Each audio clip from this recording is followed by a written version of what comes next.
Now, the last habits of highly effective people that actually builds um, corporate something has to do with sharpen the saw. To sharpen the saw, what does that mean?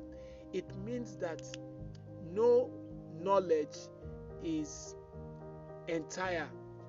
All right, there's no knowledge that lasts in perpetuity. There's no knowledge that is forever. Once you acquire knowledge, after some time you notice that such a knowledge can be obsolete. You need to upgrade. You need to, you know, look for a better idea and then add to yourself. As long as you are constantly changing and constantly improving yourself, then you will always be relevant. That these are the key things. Take away from Seven Habits of Highly Effective People by Steve Covey.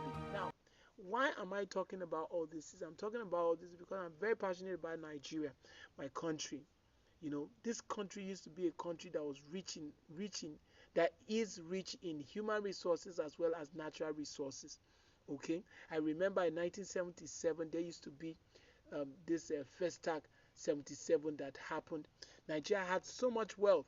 We had uh, money coming in the um, from the oil, from the palm oil that was generated from the southeast. We had the granite pyramid in the northwest, from the north, that was generating income. We had cocoa that was coming from the southwest, was generating income, and then we had just struck oil, and we were making money from that too. So Nigeria used to be a beautiful country. It used to be very rich in resources. And then I remember there was a president that declared that time that we were so rich, and the only problem we had was how to spend our money. And then suddenly things just changed. People developed this entitlement mentality. People didn't have the need or the sense to um, to manage resources properly. We became wasteful. We became ungrateful. It just became the order of the day. And then people became greedy. There was no end to the amount of money that can be stolen. People robbed the country resources dry, and they will make it look as if it was an accident, as if they had no control over it. All right. I remember that in China had a law back then that if you stole more than $5 million, that such a person will be executed. Why? Because it affects a great number of people. All right. So China made it a point of a punishment that anybody that stole more than a certain amount will be executed. Of course, um, this reduced mismanagement of funds in China. But can we say that about Nigeria? Every government feels that they are entitled to robbing the country blind. Some people, even as I'm talking, some people are looking at me and saying, if Debo is there, maybe he would rob the national treasury blind too. I would never condescend to that level. Not after I've seen the damage and the danger of what this can do to a nation. In 50 years, Nigeria is a shadow of what it used to be. You know, we cannot point at anything and say that, okay, this exactly is what we have achieved. It's such a shame that such a great nation has reduced to what it is today. You know, Nigerians in diaspora, you know, I was listening to Vusi online, and he said something. He said that the worst thing that could happen to a nation was immigration. That when the best of you leave your country in search for greener pastures, all right, then what is going to be left just going to be the few ones that are passionate, or the few ones that are not as intellectually able as the ones that left. And those ones now, it's just like um, leaving the affairs in the hands of monkeys. Do you understand? I mean, abuse is inevitable. You see the monkeys jumping, quack, quack, quack, scattering everywhere. No wonder the country has been looted blind. You know.